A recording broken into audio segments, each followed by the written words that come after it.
We are back with you in the studio here at the grandstand on the Isle of Man, and the sun is still shining. The cloud is starting to come over though, and we've got racing preacher Andy Hynes with us, Walsall man that you would normally see perhaps leading services in churches across Walsall, but for now he's a sidecar passenger here at the Isle of Man TT.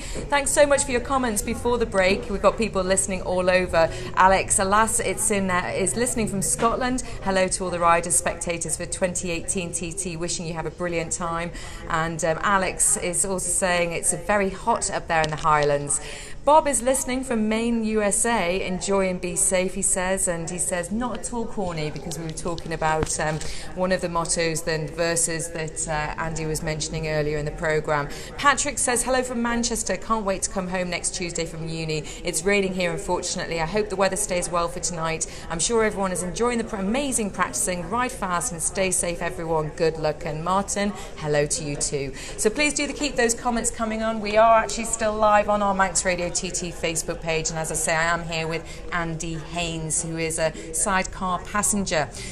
I want to ask you a little question about perhaps religion within the paddock. I mean, obviously on your top it says Andy in Preacher Hynes in Acts 2024, and on social media you're on Twitter at Racing Preachers. So it's quite a controversial subject, religion, isn't it? And there's a lot of people perhaps that come up to you that are wanting to talk about it, and others don't quite understand about it. What is the reaction out there when you say that you're a preacher and you're sidecar racing and you're in the paddock? Certainly the sidecar paddock is very friendly, and there's no airs and graces, and if you turned up in a sidecar paddock with a bit of a chip on your shoulder, other people would just knock it off and they'd take the mick out of you. And I just try and be humble and just get on with stuff. And the thing with the sidecar paddock is, if you're good enough, you're good enough. And people also as well, if you're willing to have a go, people really respect you for that, regardless of your background, whether you're small, large, male, female. So the fact that you then have something that says you're religious really doesn't matter. And people have often sort of said, so what's that preaching thing about then? And I just tell them. I don't preach at them. I say, well, this is what I do. And there's a little phrase I use sometimes, that if I wasn't on my knees racing a sidecar on a Sunday, I'd be on my knees in church, quite simply. So it sort of comes from that, really. Also, before races, does anyone actually want to do a prayer with you? Does anyone want to talk to you and do anything like that? A couple of people do, yes, and certainly, yeah, generally either someone will just drop me a message on Facebook, or I'll just bump into them in the paddock, whether that's here or short circuit races, and they'll just say, Andy, can you? And I'll go, yeah, I will. And sometimes that's all that's said. But certainly I always pray before I race, and I always bless myself with the sign of the cross. I don't make a big fuss about doing it, but I pray for myself, I pray for my driver, I pray for the sidecar, and if anyone's raced sidecars, you'll know the machine itself needs all the help it can get to get round sometimes. But then I pray for everybody else as well. And what about your driver, John Shipley? Is he religious too? Yeah, I think we've talked about different stuff that we certainly do. He'll be in the truck now if he's listening, absolutely killing himself laughing, I'm sure. But the thing is that I've always really got on well with the drivers that I race with, and as I said earlier, my approach always is to get the sidecar to do what it needs to do, for the driver to feel confident with it. And as passengers will always tell you, drivers are weird and wonderful beasts, and they're all different, and some drivers don't want you to touch the bike and do the mechanics on it. Some quite happily get you involved. Some are so thankful a passenger who turns up who knows which end of a screwdriver is which is really helpful as well, so yeah. And what is your relationship like with your driver? I get on with him really well. I've only raced with him once before we came here, and really I always sort of think about it that when you're at a race meeting, or even more so at the TT, you're spending a lot of time in each other's company. You're only spending a very small amount of the time actually on the bike. So I think getting on well off the bike is really important, and I always like, again, working with the drivers and seeing how I can do best to help, and often just hanging around near the bike, passing tools, tidying up, wiping things down. It's just great fun, to be honest. You've got to have huge amounts of trust, haven't you, in each other. So let's talk about practice then, because I mean, you're still beaming from last night, aren't you? Oh, absolutely loving it. I mean, when I went out on the newcomers lap on Saturday, As I say, when he came in, Smiler just sort of said to you, "How are you doing, Andy?" And I just went, "I need a minute," and I just cried.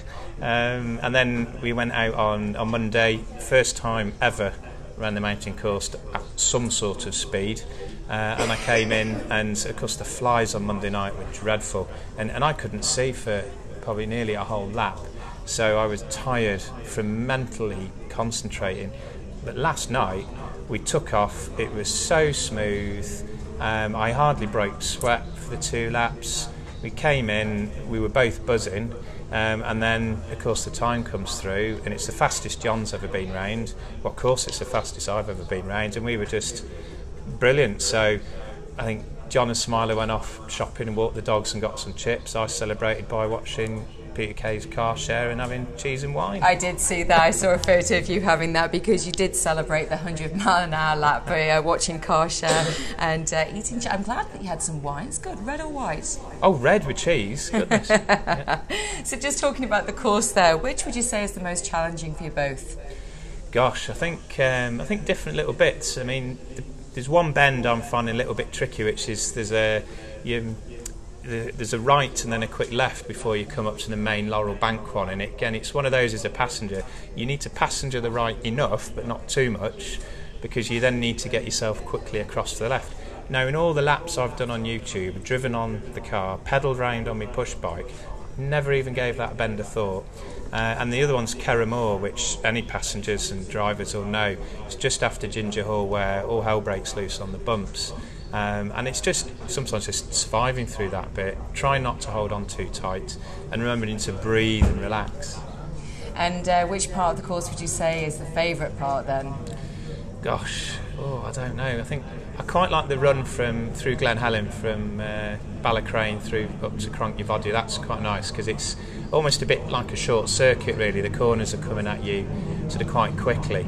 But I also like the run over the mountains, awesome, because you've got plenty of time to get out for bends, you can see what's coming, and you can get onto the mountain mile and just really start to rest, and you get a good chance then to catch your breath, wiggle your fingers about, and then before you know it, you're through Governors and back off on another lap.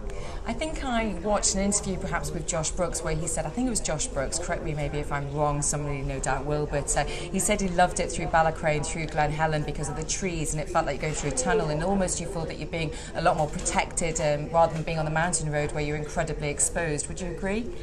Yes, I think certainly when things, and people often ask me, certainly people in church who, when you tell them what you do or they see it, they said, do you get afraid or scared of the speed? But when you're on a racetrack or like over the mountain, things are far away from you, so you only get the sense of speed when things are quite close to you passing by. So yes, going through that sort of section there, or certainly through Kurt Michael, when everything's quite close, things are passing you, well over 100 miles an hour. That does make it feel quick. Well, there's no need to ask you, I don't think, what you do to relax, because I think I know the answer to that. Yes, well, certainly you spend a lot of time as a passenger with your head down, and the driver's left foot, there's a little hole in the platform where their left foot is, and the other night I was just sort of looking down just as we were passing Crosby, and I was giggling to myself because I could see the white lines passing underneath, and I thought, I could put something on there to just distract me for a moment and take my mind off concentrating too hard. So I thought, right, I'm going to put a Bible verse on there. So I got a bit of masking tape last night, put it on the platform, wrote a little Bible verse on it, just the reference, not the whole verse, you haven't got time to look at that. So I read that verse before I went out, and then when I'd have my head down, I'd look at it, and it would just calm me for a moment to think, right, just breathe, relax your hands a little, just have a little think, you know what's coming next, you've prepared and trained well, right, now get on. So it's not about not concentrating on the job in hand, but it actually just reminds you, just relax, take a breath, now get on with what you need to do. And I think it worked because, as we said earlier, you did celebrate your 100-mile-an-hour lap last night, so it looks like both of you had a great time out there. Obviously more to come for next week, so what's the game plan for next week?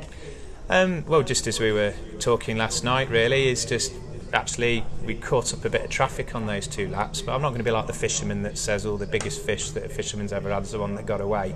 We did the times that are on the timesheets. Yeah, there's always these ifs that racers will talk about. If we hadn't got caught in the traffic, if we'd had a bit more of a clearer run. The thing is quite simply, John paid me the best compliment a passenger can have this morning. He said, I had to look over once or twice to check you were still on the bike because I can't feel you moving. So that's the best compliment you can get. Perfect. Okay, we're going to finish on asking you then, who is your all-time sidecar hero? I'm going to have to plump for Dave Molyneux, quite simply. I read his autobiography. Some people say he's a bit of an interesting character, but you know what? To be as focused as he is, to do the stuff that he's done, and I think anybody who designs their chassis, builds their chassis and then races them really well, and it's great seeing Dave DeMott here with Pete Founds and the stuff that they've done with his bike. Again, Dave built his own chassis, raced his own chassis, and he's building a bike, and you can see how well Pete and Jevon are going on that. Well, I think Dave Molyneux is a great choice. Thank you so much for being with us, racing preacher Andy Hynes. We wish you all the very best of luck for next week, and of course be safe, take care out there, and we enjoy catching up and seeing how you're getting on. We are going to play you now one of my favourite tunes out there at the moment. It is Alice Merton with No Roots.